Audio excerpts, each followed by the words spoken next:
We expect to have, students and practitioners from all over the state. We've had them from UVU, BYU, Utah State, and beyond. And we're just happy, and of course the beloved U. Saw the coat back there. But this is a great opportunity to come together and learn. And this particular site is an amazing opportunity. It could be just about anything in a city that's really becoming, just sort of coming into its own. Mark will give you a lot of the background. This is a site that we tied up about 6 years ago. And that was a nice opportunity for us at a good time to do it. We haven't been in a rush. We've had these tenants here. And one of the things that I've got to say is that we want to be particularly sensitive to the needs of the tenants. We have just recently delivered to them a letter, Mark did, that explained that we intend to develop this and we want them to have at least a year's notice. We've also met with the city and asked them to provide additional assistance in the relocation of these tenants to other places downtown or in the city. That's important to us to know that they're going to have a good opportunity to continue their businesses. A lot of them have become establishments that people really have tremendous regard for. They're an important part of the fabric of Salt Lake City. Mark is a phenomenal asset in terms of, helping you understand this particular market. I want you to know that we're hoping that not everyone will take the same track in figuring out what should go here.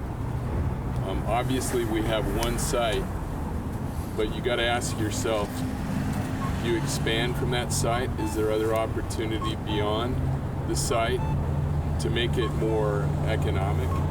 How would that work? We know a lot about the site because we've been working on it for a little while now. Parking, which I hope Mark will address, is a real question. And what you choose to build here will have a real bearing on that. You can go very high here, but the question is, does it make sense economically? We hope you'll come up with something really cool, but it's still economic. And that's really the key, because some people do cool really well, and the economics are not there. The key is to do the balance of the two, and there's going to be a lot of interesting product. I'd ask the one question, how are you going to differentiate this from the other 6,000 units that are coming on if you choose to do multifamily? What are you going to do perhaps to not do multifamily development? Is there something that's a higher and better use? Is there that kind of potential? And what kind of retail should this have? It's certainly going to have to have a component, but what's going to be the wisest choice? And we're going to have some great judges this year, some people that we're working with on the project. I met with the mayor yesterday and her planner and also the RDA director and the interim economic development director. And we talked about this project. She is very excited, and she's brand new, but she thinks this is a great opportunity. She plans on attending some of the activities with the challenge and certainly coming to the announcement of the winners. But we're just happy that you're all involved. We hope you'll have a great time. We hope you'll come up with something really ingenious and that it'll make a lot of sense. But we're interested to learn from you. We have not finalized what we're going to do here, and we'll probably learn a lot from you in the meantime. Mark Jensen, my absolute amazing friend, is he up next? Yeah. Does that work? Let's go to Mark. Thanks, Clark. So I'm a little nervous. Does anybody here know me, or do I know anybody here? Yeah, what's up? How are you? So I'm like the son. So I think I'm going to start just by telling a little bit of a story. How are you, Ron? I'll introduce Ron in a minute. So, my name is Mark Jensen. I'm a commercial real estate broker here in Salt Lake City. My team of 8 in downtown Salt Lake, we specialize in multifamily. So I won't talk a lot about apartments, but if you do go multifamily and my team can help in any way, let us know. This story for me starts in 2004 when I lived on the 10th floor of the Broadway Towers. I looked down at this site every single night looking into downtown, and at the time there wasn't much of a multifamily apartment presence. That was it. So I lived there, I worked in the Chamber of Commerce building, I worked out at Apple Fitness down the street. I met my wife December 22nd, 2004 at the Tabernacle. So this corner is, I'm gonna get emotional. I started talking to the owners of this back then, and it wasn't until 2013, 9 years later, that we put a deal together with Clark, and we're grateful that Clark was the one that took this over, because not many people would be a steward of what this potentially could be like Clark has been. I was joking with Clark, the only challenge I had when I was in school was actually graduating. So the fact that you guys have opportunities like this to work with some of the mentors that you have, and a project like this is actually pretty incredible. It took me a number of years just to learn who was who and what they were doing and why, and become a part of that infrastructure. And then I don't know how, if you guys have any questions afterwards, we can certainly chat. This site to me is really interesting from a locational standpoint. A lot of the development you've seen in Salt Lake City has been west, right? It's been the Granary District, it's been Fourth West, Hardware. But if you look at the gentrification even from 2012, it started with the Lotus on South Temple, which was 83 units built by Lotus Development. And then it went to Cityscape, and then it went to Liberty Boulevard, Liberty Crest, Moda, Bonneville. And you've just seen sort of this progression of the multifamily. And so, this site to me represents a better location, better proximity to downtown Salt Lake City, just an incredible opportunity to sort of tie the east with the west, the Broadway corridor, your access to tracks, the library. I think that this piece has just been waiting for that right time and opportunity and group and plan to really connect the city together. You sort of have a separation. You've got 9th and 9th, Sugar House, you've got Trolley Square and what's going on there, and then you've got Gateway, and here we are, probably one of the best locations in Salt Lake City, and it's just a blank slate for us. And I think that's what I'm most excited about, is this will definitely connect through here. There's a group out of Chicago that is doing 155 South State Street. That was kind of a project that went south for engineering and construction reasons, but they're going to be doing 200 units there, 14-story high, 2 towers. It's going to have a public paseo that's going to connect State Street to Edison Street, which means it's going to connect this site to State Street, to Gallivan Center, to downtown. So from a walkability standpoint, tracks access, University of Utah, Northwest Quadrant, there's just a lot of potential and opportunity here. This block will continue to change. Next door to us, JF Capital is doing 200 units there, Moda Lux. On the end of this block, we've got the Birdie being built, which is 70 units. We believe they're going to be likely condos. An interesting fact is they had to go to the city and ask for a height reduction because of the size of their property. Here you have minimum height sizes we'll talk about, and really it's a blank slate. The sky is kind of the limit, literally. Let me just kind of get a little personal for a minute. I mean, we've been working on this since 2013. We do have some incredible tenants that have been a big part of this history and this infrastructure here. Ken Saunders has been, I don't know if Ken's here, I haven't invited him, but Ken has been a part of this tapestry for downtown Salt Lake City for 50 years. And I promised him in 2013, one, we'd give him advance notice, but two, that we would absolutely do whatever we could to make sure that we find him a permanent home in Salt Lake City. I mean, the only thing that's ever consistent is change, but you fall in love with these people. And what Ken has done for this market is incredible, and I encourage you to get to know Ken.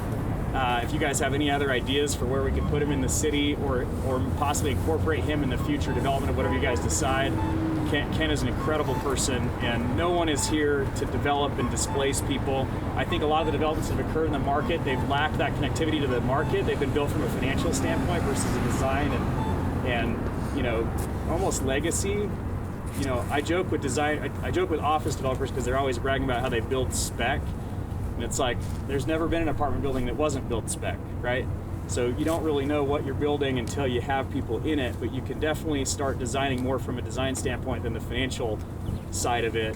And I think that we have a real opportunity here to get to know Ken and some of the other tenants and what they've loved about this site. Ron, if you let me take a quick second to introduce you. This is Ron Green. Ron Green is he's the mayor of Salt Lake City. He may not have run, but the guy knows absolutely everybody, and it has been such a treasure and an honor getting to know him over the last 6 years. As soon as we sort of took over ownership, or Clark did, of the property, it was really interesting because a lot of these tenants were like, wait a second, what's going to happen here? And Ron sort of stepped in and said, you know, it's going to be okay, we're going to work through this. And he's been in charge of this project with me for the last 6 years. And we certainly have the most love and respect for the mayor of Salt Lake City and what he's been able to accomplish here with his business. Our goal is also to figure out, you know, what we can do to assist in Ron's business, find him a permanent location. If you're looking to really understand this corner, though, nobody can give you more insights than Ron, and I've invited him here today. You're welcome to say a few words at lunch. I think a Q&A with him will be absolutely fantastic, and just grateful to be a part of this. I'm obviously emotional about this, but I think the non-emotional part is this piece will tie Salt Lake City together in such an incredible way. You guys are so lucky to be here. It took me 15 years and 10 million cold calls to meet a guy like Clark and Flynn. And you guys have a great opportunity to continue to network. Anything my team or myself can do to assist, we're here, and just glad to be here. So, what's next, Ashley?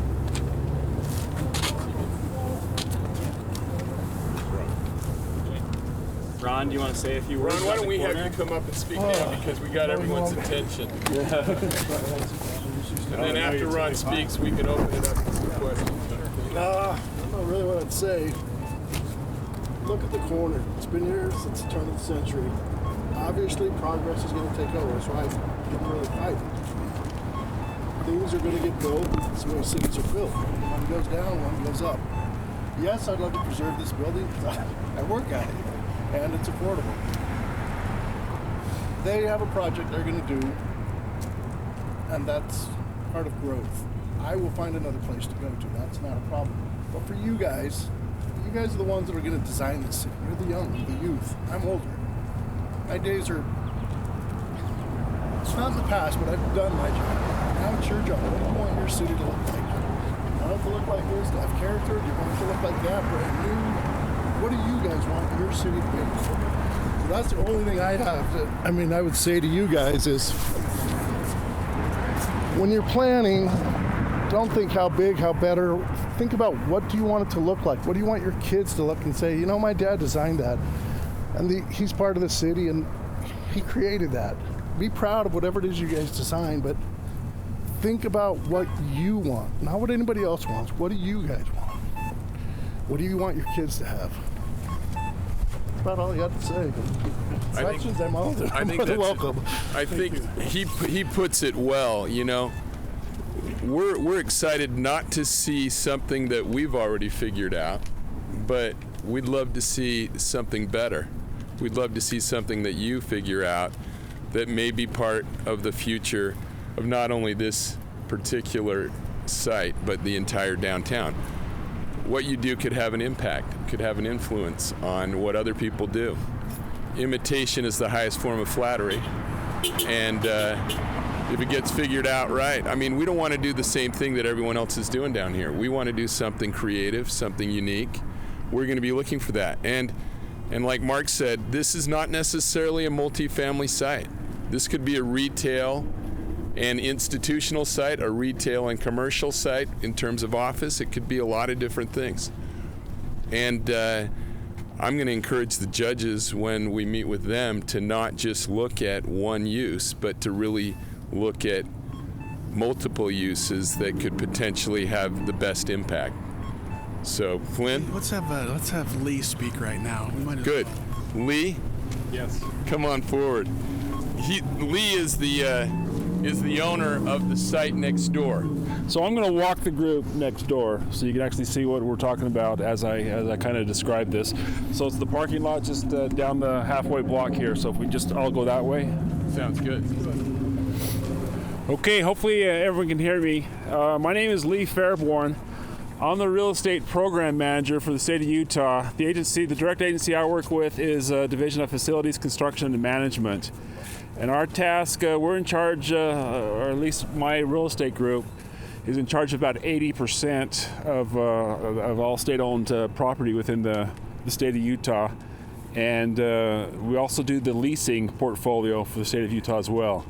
We don't have direct responsibility over higher education or Department of Transportation. They're a little bit autonomous, but everything else falls within our agency and our real estate group. As far as my background, I spent 20 years with a national shipping company. I worked in California for 10 of those years. Was responsible for 10 western states in doing their portfolio for shipping warehousing processes. I've been with the state for about 9 years in this role as the real estate manager. This is a property that we own. It is a parking lot, obviously. It supports this Heber Wells building directly to the south of us. This is our workforce services. It does not have sufficient parking, but we lease parking from this parking structure here. This parking lot fully supports this building, which is the Commerce and Attorney General's agency, and this could definitely have a higher and better use. And we approached Ivory to possibly merge into their development if we can get the right type of development here and the financials work for the state. One of our agencies that we work with is the liquor stores, Department of Alcoholic Beverage Control, DABC, and the legislature have tasked us with a project to relocate the current DABC Salt Lake store, which is on 4th South and 2nd West. They don't feel that's in the right part of town, and obviously there's been a lot of homeless issue in that part, and alcohol and homeless doesn't mix very well. The city would love us to move our location to somewhere else in downtown Salt Lake. And we've identified this area as a possibility for moving that store to this location. And I just want to kind of give you kind of an outline of what the DABC mission is, and then kind of what their goals and financials for that. As far as their mission statement, their mission is to conduct, license, and regulate the sale of alcoholic products in a manner at prices that are reasonably satisfying the public demand and protect the public interest, including the rights of citizens who do not partake of the alcohol themselves. The DABC wants to promote the reduction of harmful effects of overconsumption of alcohol products by adults, consumption of alcohol products by minors, and obviously prevent impaired driving. They want to promote the public interest by enforcing the ABC Act in a way that is fair, impartial, consistent, and equitable. As far as, you don't see a lot of liquor stores around the state. It's very heavily controlled. The legislature put in a cap as far as the number of liquor stores that can be in the state of Utah, and that is one store for every 48,000 residents. So if you look at the state population, currently we're about 3.2. We can allow up to 67 alcohol stores within the entire state of Utah. Currently we have 49 stores, so we're 18 stores light as far as what is allowable. Over the past 2 years, we've been adding 2 stores per year.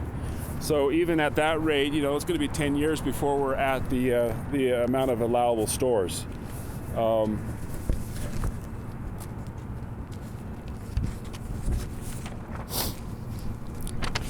As far as the benefit from a taxpayer standpoint of liquor stores is that it does reduce taxes for the residents of Utah. Obviously, there's the ill effects, but we feel there's a way to try to not eliminate that, but prevent it. As far as the revenues that come in from the liquor store, the cost of the liquor sold I'll give you some percentages of how it maps out. The cost of the product is 52% of the total revenue that comes in. 24% of the revenue that comes in goes back to the general fund. So that means that's taxes that are not paid but received from the enterprise of the ABC. 10% of the proceeds go to public safety and the school lunch program, and then the actual communities that they're located in, they get a 5% take of the proceeds. Operational costs are about 9%. Give me a sense of what those dollars are, just the totals. So the total revenue, this is based on $450 million in revenue. So the cost of the product is $233 million. The general fund will receive $106 million. The lunch program and public safety receive $47 million. Sales tax is $23 million. Operating is $42 million. Okay. A little bit about parking and your needs. I think it might be interesting to hear that. The parking requirement, this lot has 60 parking stalls of surface area. The liquor store, we want to put about a 12 to 15,000 square foot liquor store on this lot. This lot is 0.6 acres, roughly about 25,000 square feet of property. The liquor store would have 40 stalls in addition to the 60 that the agency here needs. The liquor store could either be 1 story or 2 stories, obviously with parking in a basement or first or second level with that. I do want to say that the revenues that this store will generate will be close to about $18 million a year in revenue, which is again a significant sale compared to other retail opportunities there. Maybe just say a word about the parking stalls that are needed for across the street. Okay, the parking stalls, they need 60 parking stalls, and we can't push development costs into the existing parking stalls that exist on this property here.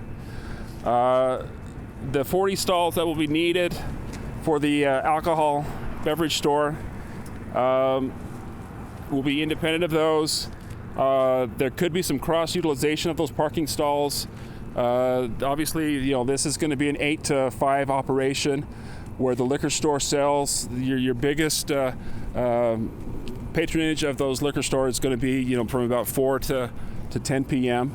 So there could be some cross use of those parking stalls as well.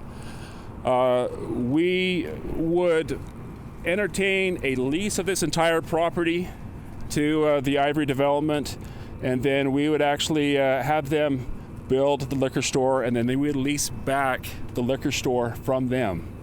So that'd be a revenue opportunity as an incentive for them to construct the parking garage liquor store. And obviously, if they include this in the development, they would have the additional stories above the liquor store if they mirror what the type of development they do next door. That's excellent, Pete. Thanks so much. I may just say that as you consider what kind of development you want to have, you have the opportunity of expanding into this site, or you could choose to just stay within the envelope of the site that we've already purchased. And I'd be happy for you to look at it either way.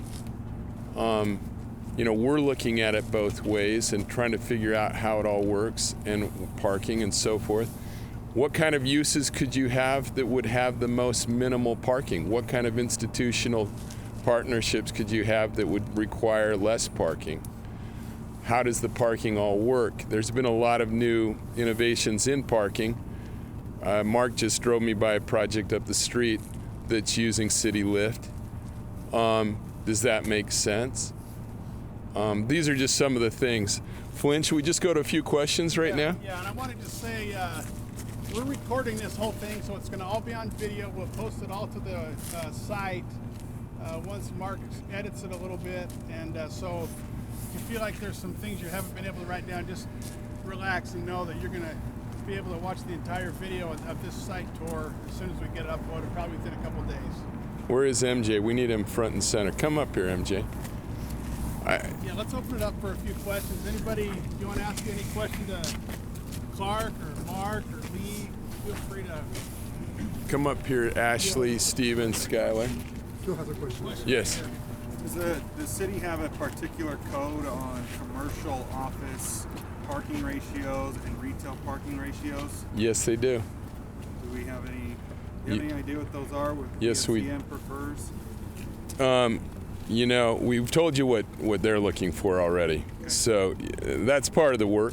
You guys have got to figure that out because that's public. We'll provide you with information that is not readily and easily available. Okay?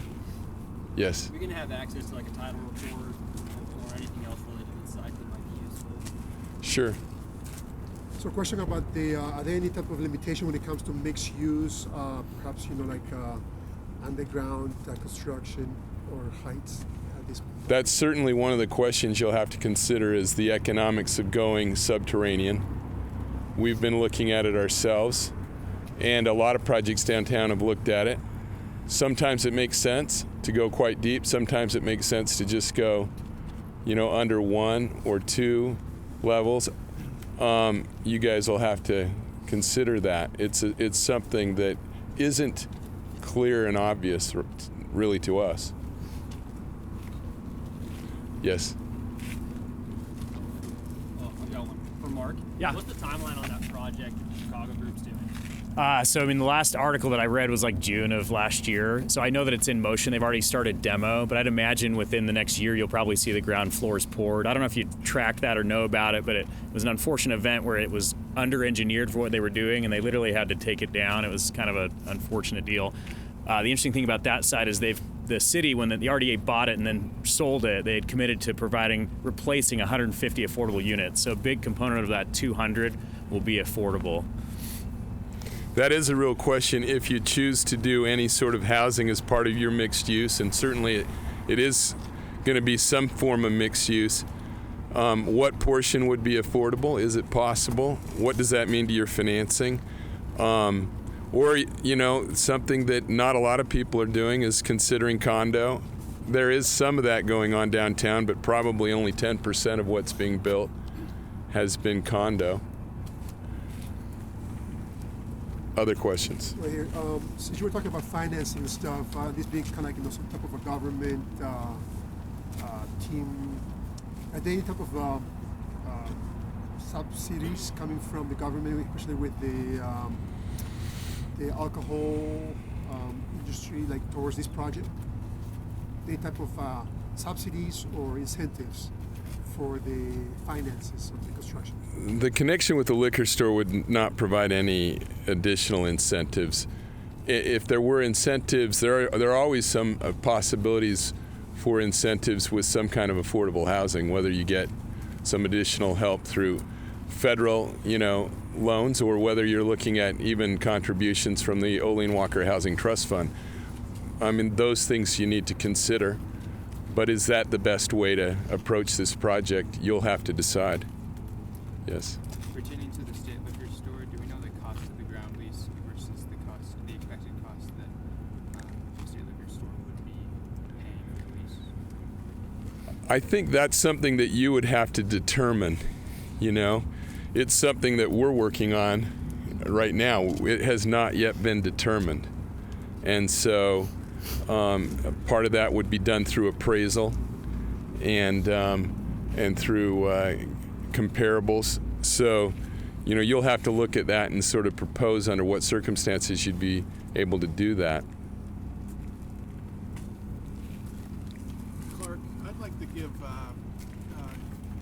Todd Johnson just a second. He's with Utah State, and he's been part of the Heinz competition for years, and I'd like to give him a minute or two to just introduce himself. And we know the folks from Utah State come a long way every year to participate. And, Todd? would you like to share a few ideas? Yeah, thanks, Flynn.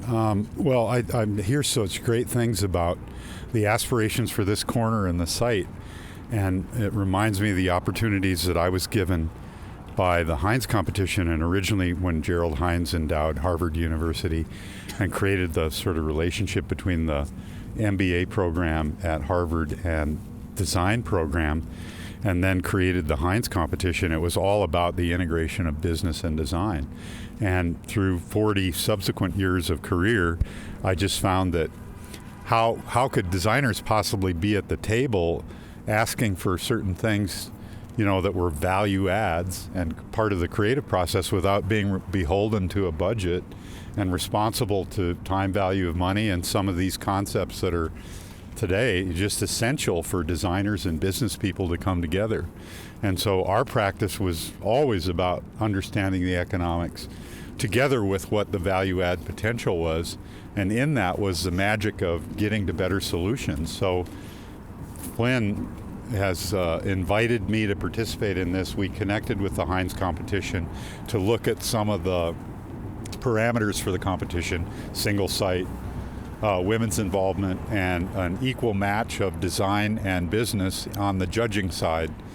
And I've really appreciated your openness about that. But this is awesome, and the way you all are talking about it, and Ron's comments about the corner, I couldn't endorse it anymore. This is about making places and cities that are meaningful for people in Salt Lake. So this is great. How many do we have architects with us here today? Raise your hand if you're an architect Architect or designer? I guess you don't need that. We've got a handful. I think that's going to be key to have a member, a designer or an architect, someone who's really got a sense of that on your team. It's going to be, or you're going to have to contract, work out something with someone to at least participate with you. Yeah, that misses the point of the student-business interface. At the student level is where the growth happens. I mean, the most. Because you're coming together, Yeah, we did have, a couple of years ago, we had a few people that did reach out and had architects, professional architects, do their renderings, and we have tried to eliminate that from the I don't think you need to have professional Yeah. architects, but you certainly are going to have a way of a designer or thinking through the concept. for sure. I agree. Yep. I would like to add that with the ABC, if you look at a store that was built in the 80s or 90s, it's kind of a box warehouse type design, just with a straight front entry onto it. If you look at the stores that we've done in the last 2 years, there's a lot of architectural design that goes into this. And with this downtown location, we want to have it as a draw for responsible adults. We have found that the better the design, the more you kind of eliminate the homeless people visiting those, and it's more inviting for those that are responsible adults that would come to the location. Should we walk for any other way, or should we head over to Ginger Street? What do you prefer, to Steve or Mark? Let's do this first. I just want to give our resources available to answer questions from our company. So we've got Ashley, Stephen, and Skylar who are working on this project, and you ought to just get their information. Ashley, give them your cell phone. Okay. Does anyone want Ashley's cell number? 801-599-1575 is mine. Stephen? Mine is 385-249-6147. Skylar? 801-520-9127. So, first call, if it's general, I would suggest to go to Ashley. She can direct you to the right individual within our team. Mark and his group are also going to be available in terms of understanding downtown and what's going on. And we're going to sort of be equal with all the teams in terms of some information we're going to share and some information we're not going to share. If there's information that's readily available, that's public record, you can look it up. We're going to say go look it up, If you just want to ask some questions about, what our ground lease is, or anything else. I mean, we'll be happy to share some of those points of information. What we may do, Clark, is we may try to take a little bit of the pressure off of Skylar and you folks. And if you have a question, if it go to Ashley first with the question, and what we'll try to do is amalgamate all the questions with the responses so that everybody gets a fair, everybody gets a fair access to all the questions that are asked. That sounds good. And that way, Steve and Skylar. There's a pretty good packet right now of information that's already been put together, but if we see that there's some issues that we didn't cover, we can identify those, and like Flynn says, just do a summary. Yep, that's great. Thank you. Is there a form through which you guys will be communicating all this aside from email? I don't know. I mean, if there's any documents in relation to the site, you guys can put out like a drive or something. What we'll do is we'll post those questions on the website, the Utah Real Estate Challenge website, and the questions and the responses. As soon as we can. So like we're gonna do like all these questions becoming like an RFI and kind of just responding. Well, for the whole group. We'll make sure that the questions and the responses are accessible to everybody. I think I'll just say work through Ron if he's willing. All right, Mark, why don't you address sort of tenants here? And we're very sensitive to wanting the tenants to have a good experience, and we wanted them to have plenty of warning. We don't know if we'll be ready to start this project a year from now or 2 years from now. We're going to have to watch the market, see what we come up with, look at the financing, so on. Or, if the market turns, we may hold. But we're going to be considering that. At the same time, we are very interested in communicating well with the tenants. So if we know that we're going to delay, we're probably going to let them know in the next 6 months that we're going to go, we're going to be longer waiting to start any project. But I don't know that it would be wise for you to contact the various tenants. I agree. Let's not do that. Contact Ashley. I know there's kind of a feel like a drive that you want to be unique and you want to do everything you can and kind of differentiate yourself. But we don't want you to bug the tenants. We will manage all that through Ashley. If we have a question that specifically a tenant could answer, we'll let Ashley kind of get those questions together and just do one-time Q&A with the tenants, and that's it, so they can continue on with their business. Is that all right? Ron? On the contrary, you guys are more than welcome to come to my shop or call me. So he is the exception. The mayor. The mayor's door is open. With that being said, though, I've invited two guests here. Greg Smith, he's back there. Greg is my tailor. He's a part of this neighborhood moving forward. We haven't talked about the Broadway Theater and what that's meant to this Broadway line, but as we walk over to Ginger Street, I wanted to introduce Greg because he chose to be in this location for what's happening in this area, and he'd be a great, if you're looking to connect what's... Greg, come on in. He keeps me looking sharp. So I just thought if you guys wanted access to why people are choosing this area moving forward and what's connecting this with Trolley Square and everything else that's going on in the market, he'd be a great... Oh, this is a mic. It is. So this is my friend. I mean, it's recording. I'll hold it for you. Well, I chose this area.